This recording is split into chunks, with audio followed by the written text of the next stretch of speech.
The rise of Philippine offshore gaming operations, Pogos, in the Philippines, has led to a complex scenario involving legitimate businesses and opportunistic individuals.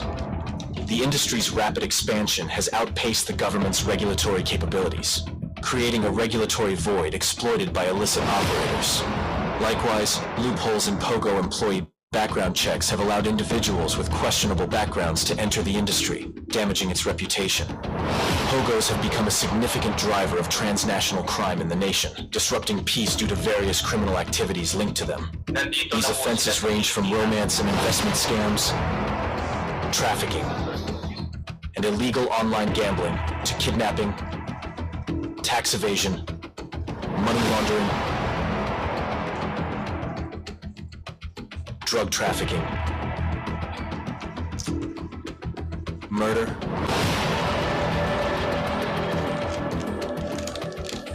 and even SIM card law violations and telecommunications fraud. The prevalence of such crimes has raised alarms not only locally, but also globally. The intricate network involving Pogos, local service providers, and government officials has fueled corruption and illicit activities, with global repercussions such as Pogo-related scams affecting individuals and businesses worldwide. One notorious scam, the Love Scam, employs a detailed manual of operations, utilizing deceptive recruitment strategies on social media platforms like Facebook, with an intensive daily schedule forcing workers into 16 to 18-hour shifts, targeting vulnerable groups, including individuals aged 35 and above. They gather personal information and encourage communication on platforms like WhatsApp or Telegram. Scammers employ detailed character stories, multiple accounts, and folders with stock pictures to maintain false identities, following a meticulously planned timeline and activity schedule for interactions. For video calls, scammers are prepared with designated rooms for various settings. Once the scammers gain the trust of their victims, they would then introduce them to fraudulent investments involving cryptocurrencies. The scammers provide instructions on how their victims would invest in these cryptocurrency schemes, mostly through links. Once they invested in these, the scammers would cut off all communications with them and run away with their invested money. Additionally, a violation list outlines penalties for rule infractions, and non-compliant employees face torture methods such as beatings and use of tasers. Resigning employees are charged with fees ranging from 150,000 to 500,000 pesos, further highlighting the exploitative nature of the operation. The convergence of these elements paints a grim picture of the Pogo industry as a hub for various transnational crimes, posing severe challenges to law enforcement and regulatory bodies globally. The need for concerted international efforts to combat the multifaceted threats arising from the Pogo ecosystem is evident, as these activities have far-reaching consequences affecting individuals, businesses, and the overall stability of global financial systems. In response, the Philippine Amusement and Gaming Corporation, PAGCOR, introduced the Internet Gaming License, IGL, in July 2023, replacing the old Pogo framework. This legal authorization allows operators to offer online gaming services within the Philippines, subject to PAGCOR's regulations. PAGCOR is currently enforcing a stricter regulatory mechanism to police IGLs.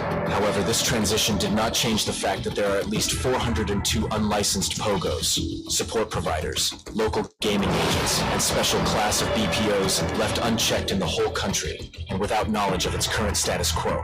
As of June 24, 2024, PAGCOR has listed 38 IGLs with regular licenses, 7 with provisional licenses, and 14 special class of BPOs.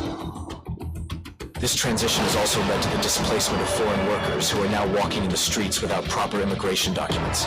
According to PAGCOR's manpower count summary, as of May 2024, there are now 61,767 IGL Pogo workers in the country, including 31,322 Filipinos and 30,445 foreign nationals. Through continuous effort, these numbers have been reduced after the diligent operations conducted by the Presidential Anti-Organized Crime Commission, PAOCC, and law enforcement agencies against Pogo's IGLs involved in illicit activities.